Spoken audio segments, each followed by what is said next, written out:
Hello and welcome to another Atypical Philosopher video with myself, Jonathan M.S. Pearce. Lots going on today, not a lot on the front lines, but huge news. Before I get to the huge news, let's just do a really quick walk around the front line, and it will be pretty quick because not a lot has apparently happened. Here's our normal map of the whole of the theatre. In Kherson, there's been the usual sort of battling away with minimal movements on the front there. So broadly stable. I say stable, it's obviously far from stable, but in terms of like the speed of movement, there's not a lot of progress made in terms of territory gained by Ukraine. If we go up to the Kharkiv region and actually really the Luhansk region, we have, as I said yesterday, Belorivka was liberated and is back in Ukrainian hands, and they are still pushing around that area. I said that within 24 hours, Lyman will have fallen. Well, there are rumours, there are a number of Ukrainian reports, says Trentilenko, in the last few hours that the Russian colonial militia has abandoned Lyman. There is no real confirmation of that yet, but it will happen. And then it's going to be probably onto Crimea next, and then Rubizhny, and so on and so forth. So I think you will see all of these major settlements here back in Ukrainian hands eventually. Just how quickly, we're not sure. Urova is a small settlement that has now been liberated, so there is some movement nearer to, between Lyman and Izium.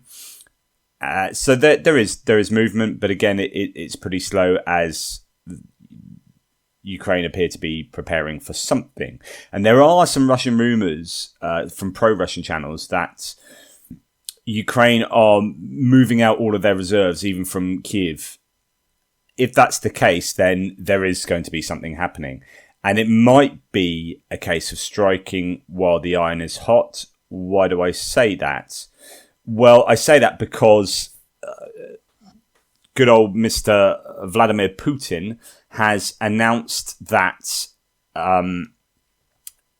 that there is going to be a partial mobilisation. So everyone's been talking for some days now that he's going to announce a full mobilisation. There is no way that they can justify, or there's no way they can win this war or do anything more substantial than they are presently doing, which is losing territory, without supplying a lot more troops. So there's been this risk of a complete national mobilisation. I guess he recognises that is too dangerous a thing to do in terms of his political future, and it will be deeply unpopular. So he has announced today on a hotly anticipated speech that was postponed. Eventually, in the last couple of hours, he has given that speech. And there's a partial mobilisation of reserve troops. And there's quite a lot to talk about within that speech. But reserve troops, here are the numbers. So let's play you the great Michael Clark on Sky News. You know, the Russians invaded with a force of 190,000, a totally inadequate number to conquer and then control a nation of 44 million people within the second biggest land area in Europe. And they drew that. So I'm going to interrupt here because that's really important. So because they thought they were going to take over the country in 2 to 3 days and then again in 15 days mopping it up, they took in a wholly inadequate force to do that because they thought we're going to be welcomed with open arms. Then they weren't. And so this military, what would have actually been a special military operation probably, became a war, but they didn't want to admit it as a war because they didn't want to admit that the Ukrainians didn't want them there. Which has then meant that for that time afterwards, they've been just wholly unprepared to do the war that they are doing. 190,000 troops to occupy an entire country is absolutely way off. It's absolutely way off where they need to be. In order to forcibly occupy a nation that doesn't want you there, a nation of 44 million people, you are going to need a vast amount of troops. And so they've had to, draw back their initial objectives to a much more humble, modest smaller area of just the Donbass, really, Crimea and the Donbass. Keep Crimea, extend the Donbass, what they took from 2014 to the whole of Luhansk and Donetsk, and keep that. But even the amount of troops they have is not enough. Now, we suspect that there might be as many as 50,000 dead. Ukrainians say about 55,000 dead. Even if you take that as 40,000 dead and then take 3 to 4 times that in terms of wounded and out of fighting capability, then you're talking about, in total, 160,000 plus. If you're talking 4 times the deaths and you're saying, okay, 55,000 too much, let's take 40,000. Times 4, that's the amount of wounded, 3 to 4, then it's plus the dead. You are arguably saying as many as 190,000 people are out of action, which means that there's had to be loads of conscription going on anyway. The Russians getting in volunteer forces, they're getting in mercenary forces, volunteer battalions from outside of Russia. You know, they're going to Georgia and Syria and all these places, gathering up people, and they have not done a good enough job of getting people, you know, prisons as well for the Wagner PMC, the mercenary group. They are going to have to do something much greater than that. So this is the announcement today. But this is what Michael Clark was saying about the figures a few days ago. That for a peacetime army of only 280,000 men and an internal security force of Rosgvardia, 400,000 men. And interestingly, they do have Rosgvardia down in Ukraine. They were brought down initially because they thought it was going to there's going to be a transfer of power that was relatively quick and easy, and so they needed that kind of military police force to do that sort of mopping up. That's why they are down there, and they shouldn't really be there. And in fact, part of the reason why Kharkiv was so quickly taken was because there were military police there and not army. But Russia has reserve forces of 2 million people who have served somewhere in the military over the last 5 years. And of course, they have the possibility of greatly increasing the conscription of eligible men for service among a population of 144 million. So that's where they're at. Now, instead of taking the 2 million reservists, which is a huge number of people, they are... So Shoigu, the defense minister, has said we're actually going to take 300,000 reservists, and that will start from today. So that is a huge, huge move. It's not the full mobilisation, but the question is how quickly can they do this? They're going to have to train them back up. These are reservists. They're going to have to equip them. They are going to have to make sure that they don't just have the individual equipment, but they've got the vehicles and the logistics to support that mobilisation.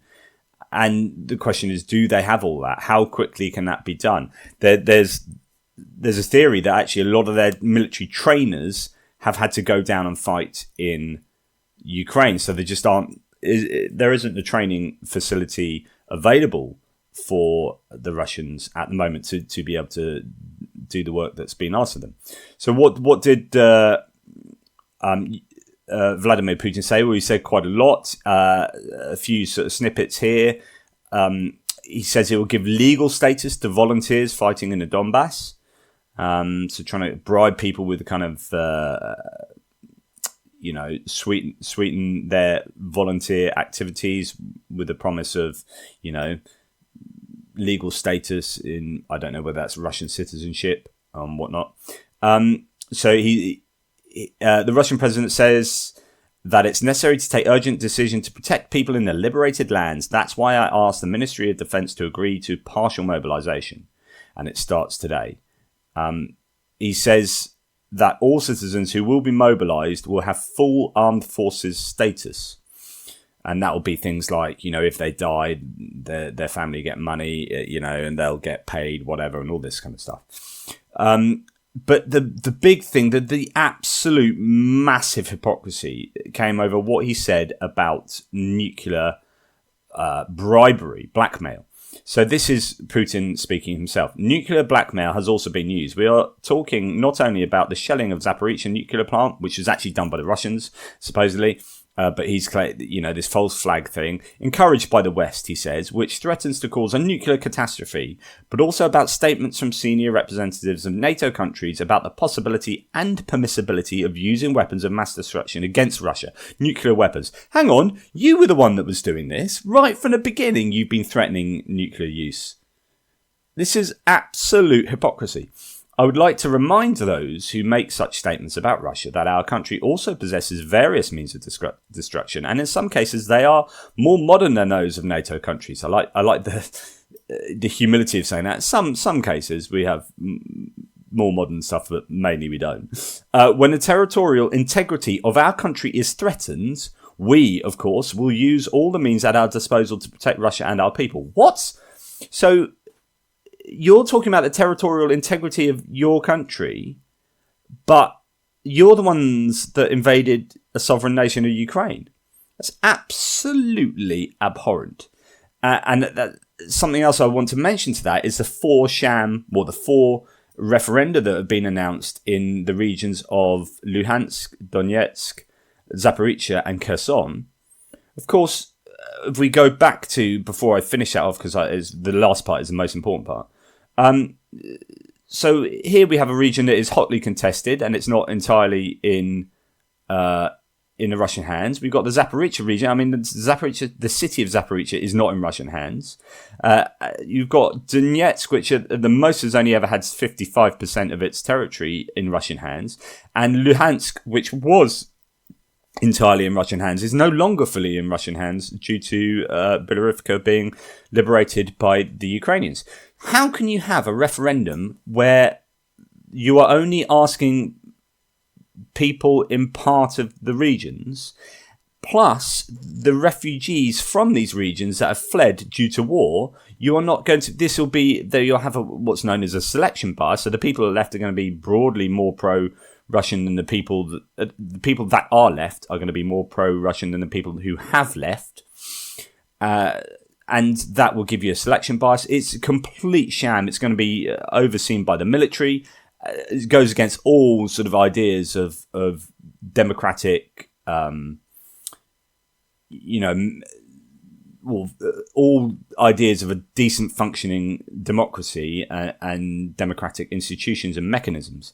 This will not be that. It's a complete sham. But the reason why he wants to do that is super important for Russia, because then they can say, oh, look, these are our regions now. It's like they've invaded, put their flag down, ask the people there who they want to belong to, announce that it's rigged the elections, announce that it's Russia, and say, you can't attack us now, you're attacking Russia. Hang on, what have you just done? Anyway, so by saying you can't attack us, it's Russia, then they can say, right, we can have a full mobilization and this is war. This is all part of shifting the narrative. Even though we can see what's happening, and it's absolutely blindingly obvious for him and for the propaganda he sells to his own people at home, this is enough to justify the activities that they're taking part in.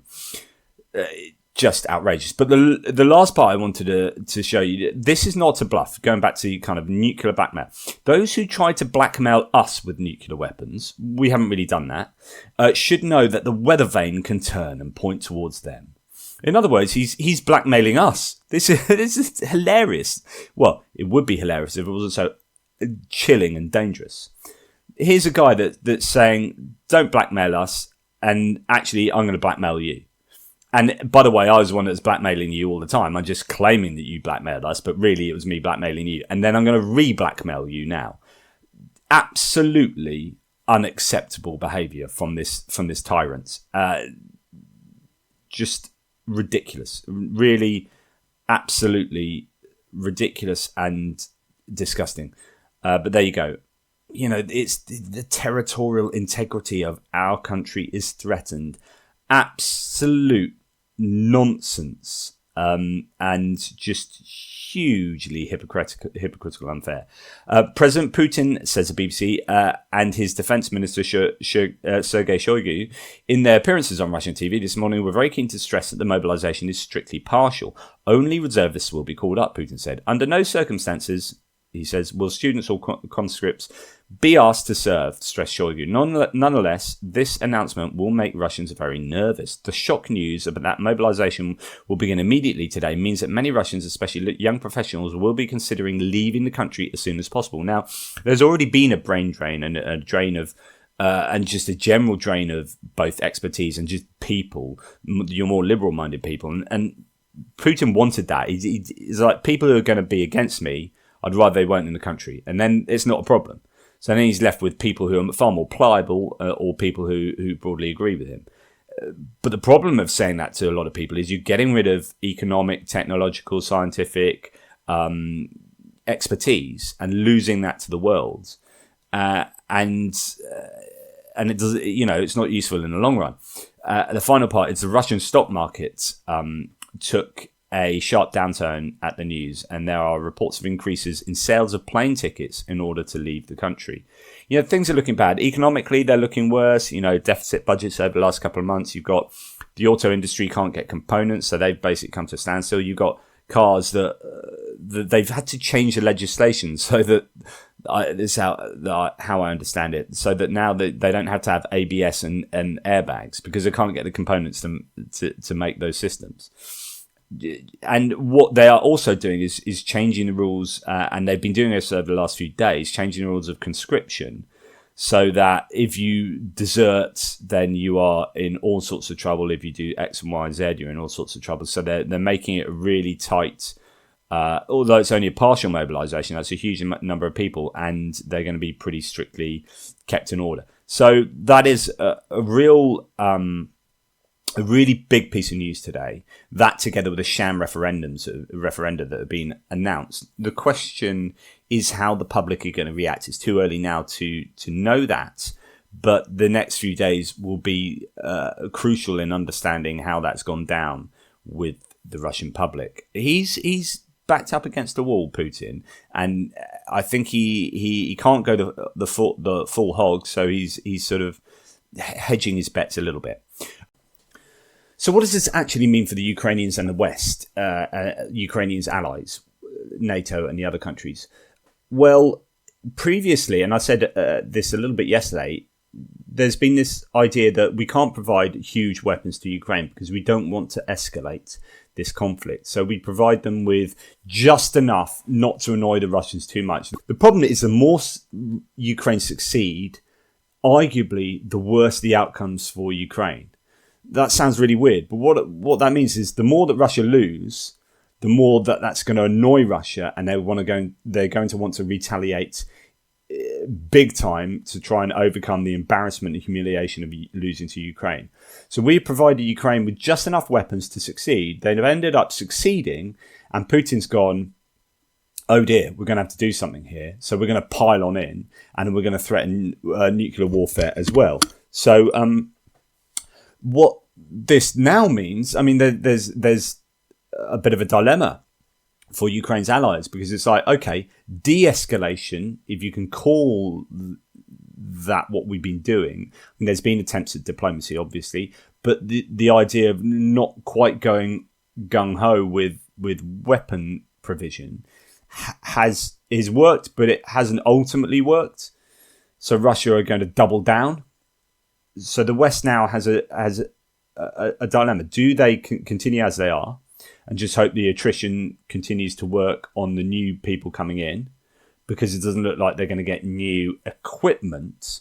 So this, arguably, it could just be cannon fodder. The Russians could just be sending in extra troops of cannon fodder.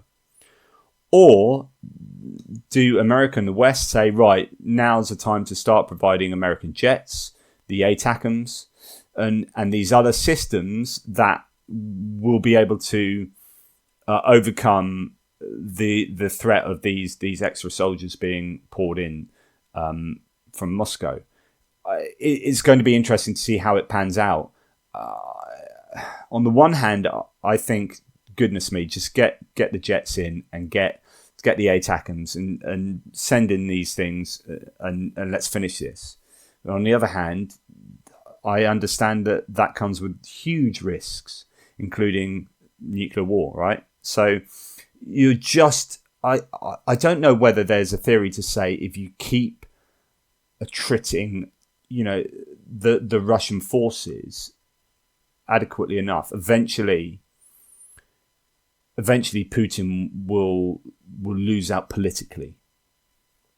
So, whether if there was a short-term massive win, you might force Putin to do something so drastic that even the Russian public doesn't have time to react.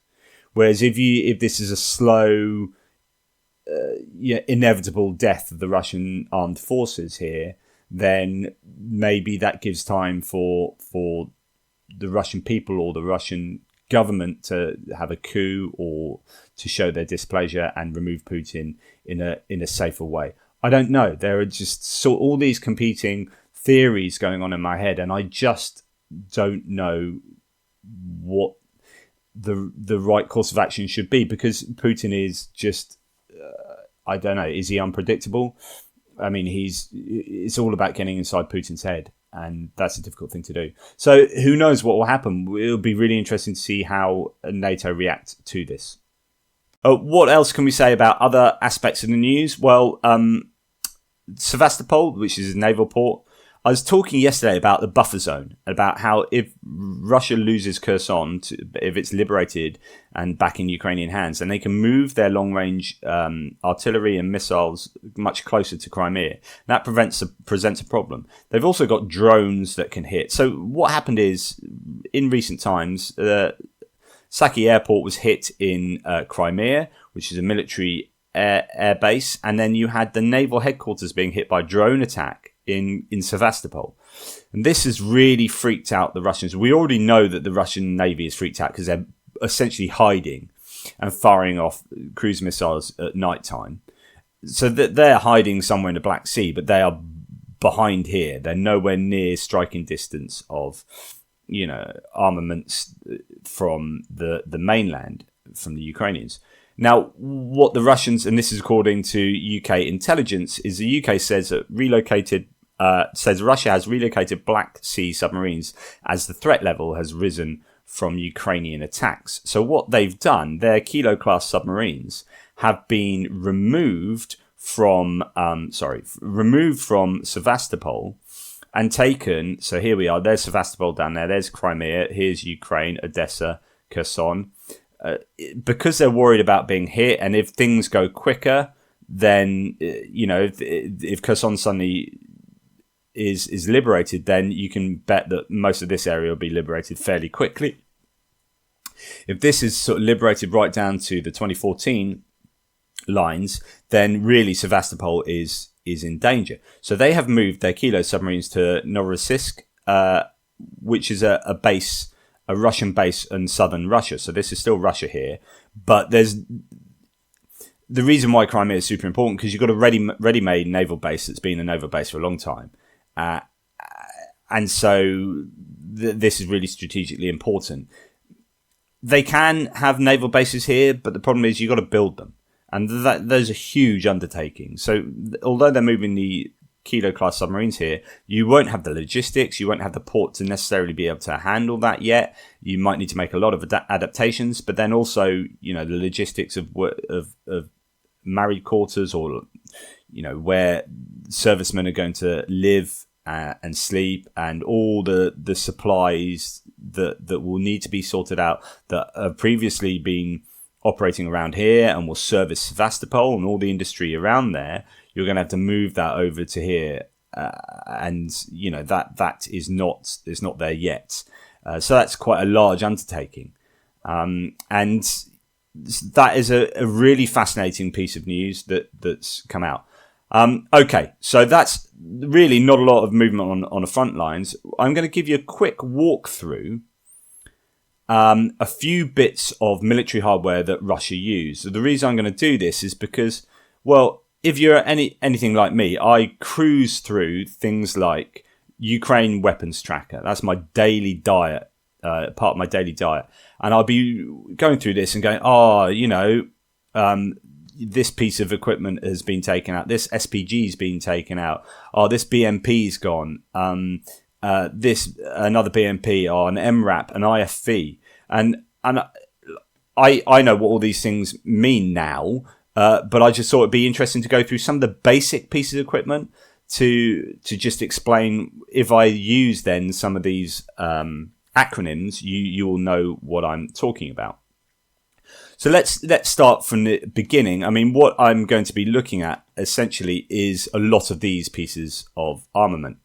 Now, you'll notice that some of these have wheels and some of them have caterpillar tracks. These are called tracked vehicles.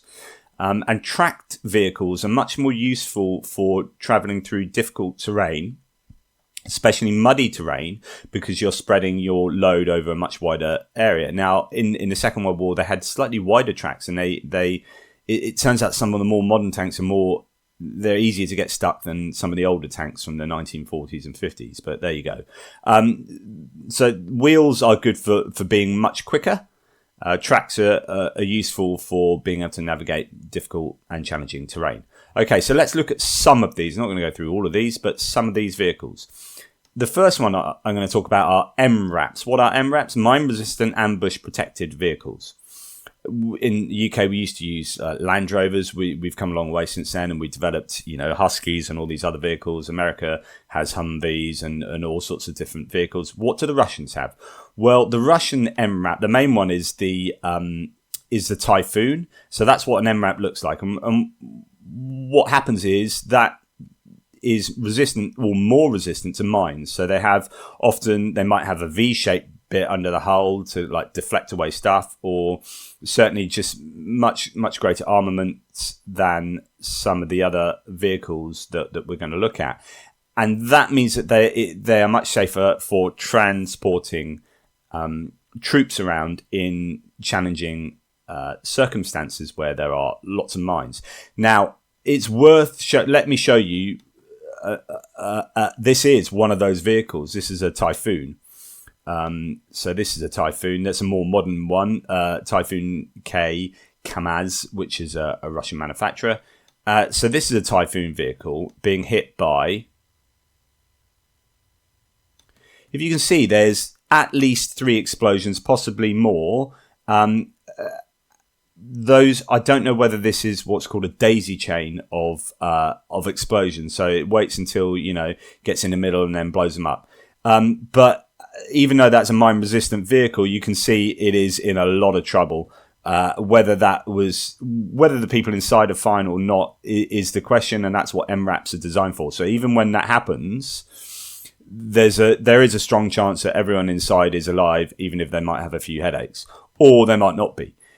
There are different types of mines, and in fact, there are now, and the Russians have developed these. There are jumping mines that can be set. Mines can be set off in so many different ways. It's not just drive over something, it explodes. They can be set to be triggered by only a certain weight or only a certain type of vehicle, even to the frequency of the hum of the engine. So they can be set remotely. You can have almost like infrared stuff in the woods nearby and things crossing that, and then it will set loads of ways that IEDs, improvised explosive devices, or mines can be set off. And there are jumping mines now that are triggered, and instead of exploding underneath the vehicle, they fire upwards because the weakest part of a tank is on top. So if a tank goes over it, it fires the explosive upwards, then comes down and explodes on the top of the turret, which is the weakest part and therefore does the most damage. It's rather similar to the Javelin, anti-tank rockets that fire and then go above. The NLAWs do this, go above and then fire straight down into the turret and go into the inside of the tank and then blow it up from the insides. And so that, there's a kind of element of that with some of these mines. So anyway, mines are a big problem. So you have MRAPs. Okay, that gets your troops from A to B, but it doesn't have, they might have sort of a machine gun on top, but other than that, they're just generally for transporting troops. So the next one is the armoured personnel carrier, which broadly does the same as that. APCs are usually wheeled. They're not. There are tracked versions still, but quite often they're wheeled. You want to get people to places quickly in these, and Kharkiv is a great example of using MRAPs. In fact, they used even 4-wheel drives. Get behind the Russian lines and then scoot onto Kupiansk and then clear everything out behind. So just to remind you, That was up here when they did that lightning attack, and actually they used all sorts of really quick vehicles to get as far behind as they could up to the Oskill River, and then they cleared out afterwards. So it was all about being lightning quick with their speed there. So armoured personnel carriers do what they say, which is they are armoured and they carry personnel. The most famous versions of the Russian APCs are BTRs. BTR 80 usually means it's like in the 1980s. So they're operating BTR 70s, BTR 60s. These sort of different BTR versions that they get updated. And sometimes, even though you might have an old tank, it can be updated to be much more modern, even though the basis of it is maybe 40 years old. But here are different armoured personnel carriers, and they can have armaments on top as well, much lighter than a tank. And then you get onto a sort of armoured personnel carrier called an IFV. So that's an APC. This is an IFV. What does IFV mean? It's an infantry fighting vehicle, which is essentially a mix between an APC and a light tank. Usually, so these are tracked vehicles. And they might have a gun on top. What you've noticed a lot of in Ukraine on both sides are people sitting on top of vehicles rather than in them. You think these are armoured personnel carriers. Why aren't you inside? Because they get hit by sort of rockets from the side, javelins, NLAWs, and these other types of rocket handheld rockets. Why are you sitting on top? Well, it turns out that actually the armaments aren't that good underneath. So if you go over a mine, you're safer to be on top. You might fly off, but you're actually safer than if you were inside the vehicle. So it's interesting that is something that's happening quite a lot. Anyway, IFVs. The Russian have a bunch of IFVs. The most famous one is the BMP. The BMP has 3 iterations. The BMP 1. Which is, goes back to, when was it? I mean, this is entered into service in 1966 to present. In other words, they are still using 60-year-old vehicles. I mean, this is absolutely true. So BMP 1s they're being used in Ukraine. You've got BMP 2s and BMP 3s. It doesn't matter what BMP stands for; it is a Russian word. So. That's that. But you got BMP 2s and BMP 3s that are more recent versions of the BMP 1. BMP 1 was designed to work on the Russian war doctrine of setting off tactical nukes, destroying a relatively small area compared to, say, Hiroshima or Nagasaki, setting off a relatively small area, destroying it, and then driving in with troops afterwards. And in order to drive into a place that's just had a tactical nuke exploded on it, you need to be armoured against radiation. So BMPs were able to go in the water and able to withstand radiation. So that was their main design criteria. But that's not the kind of war that Russia has fought ever. They train for it and they train for it and they train for it, but they don't fight that. And in fact, it's not the war that's being fought in Ukraine. And what this means is that, yeah, they're good at shielding from radiation, but actually their armour is not very good. So they're really not very good vehicles. And in fact, they're so poorly maintained that there's been examples of them trying to go in the water and then getting stuck because they're not waterproof. So you see, so if I go back to a Ukraine weapons tracker, what have we had getting blown up? So RFE, here, 2 Ukrainian losses. So these are Ukrainians using them, and they've been given a load of stuff. They had a load of stuff, and they've been given them a load by some of the former Soviet states in Eastern Europe. So they've got 2 BMP-2 IFVs. So that's infantry fighting vehicle. And another Russian BMP-2 IFV was captured by the Ukrainian forces. So they do capture a lot, and that's what that looks like. It looks like a bit like a light tank, but it's for infantry to be inside as well. Here we have a drone dropping. So these are commercial drones that have been adapted to carry basically mortar rounds or grenades and drop them. They fly over a vehicle which has weak armor on top, and then drop these munitions and blow them up. And that's the end result. it's not going to be usable in a hurry.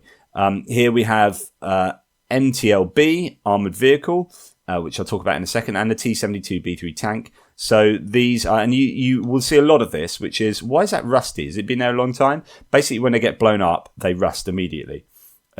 Such fierce. So what happens is, quite often the munitions that are inside some of these vehicles will cook off, as they say, and that will continue to explode. And the initial damage of the munition that hits it isn't what destroys a vehicle. It's everything else in the vehicle blowing up. So that's the BMP, and another form, and the BMP 1, 2, and 3. Another form of IFV, infantry fighting vehicle, is the NTLB, the multi-purpose towing vehicle light armored.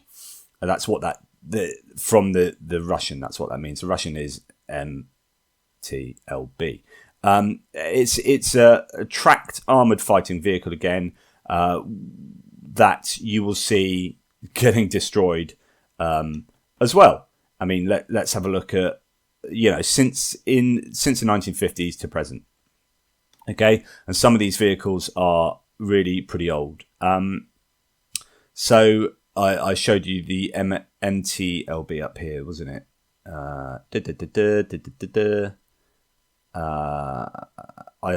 Anyway, sorry, I've lost it now. It was probably just down below. So next is the SPG. Right, SPG is a self-propelled gun or self-propelled artillery. These are tracked vehicles that can move around. They can do the shoot and scoot, which is, we're going to fire off some artillery. It's not towed, so we don't have to tow it along behind some truck, detach it from the truck, set it up, shoot a few times, because then if counter battery can find out where we are, we can't then hook it back onto the truck, take it down easily. That's going to take a long time. And then get hit by counter artillery fire, counter battery fire. So you have self-propelled guns.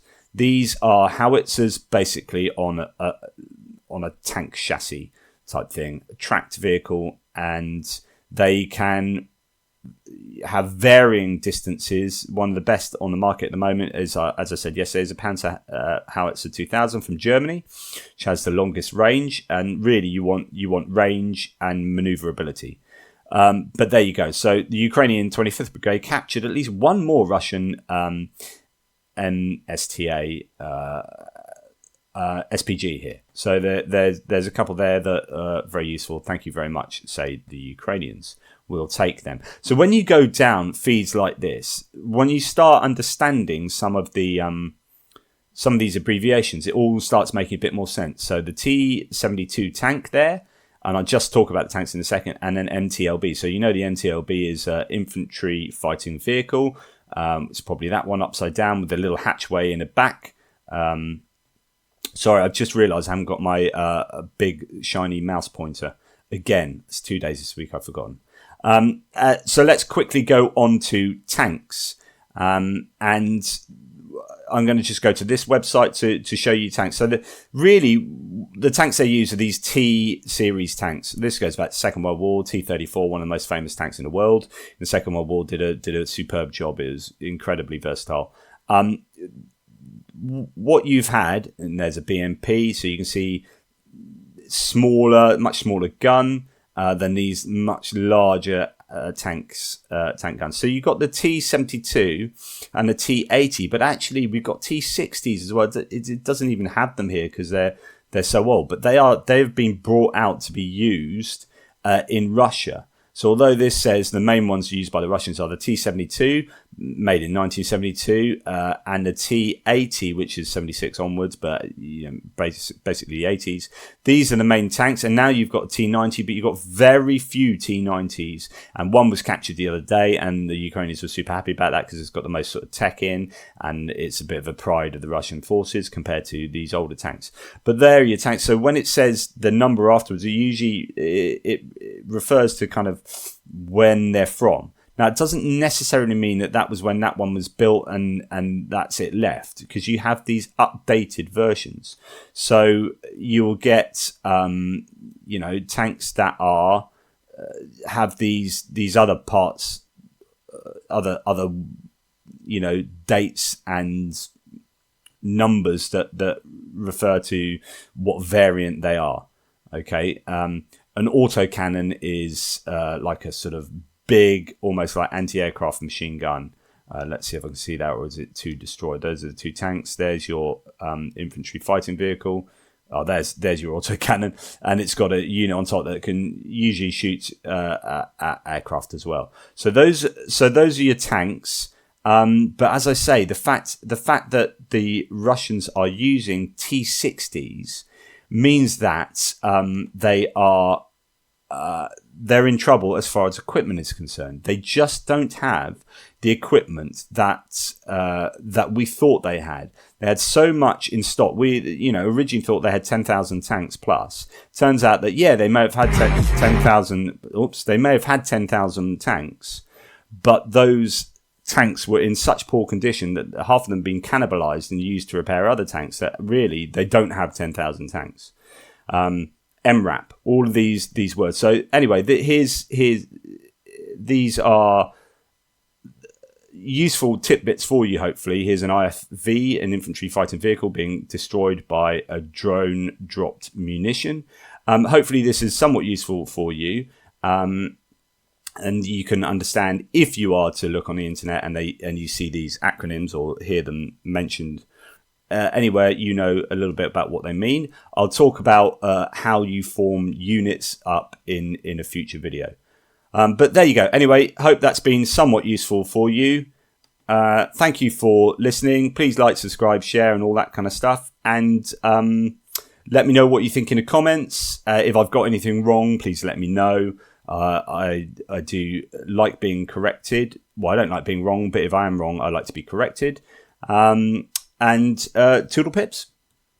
Here's just a little hint about, many of you will know this, and many of you will be doing this, but some of you might not. Here's a little hint about watching videos on YouTube. If you want to use your time as efficiently as possible, you can watch YouTube videos on faster than normal speed. So if I'm speaking too slowly, I do have multiple sclerosis, so sometimes I struggle to find the right word. So I've just done a video and I said the full hog, and I meant to say the whole hog. I get words confused, and I sometimes struggle to find a word, so that's why I might pause sometimes before speaking or before trying to say a particular word, because I just can't find it. So that might annoy you. If that does, listen to me on faster speed. Here's how to do it. Here's my yesterday's video. And if you listen to me now, this is me talking at normal speed between these settlements.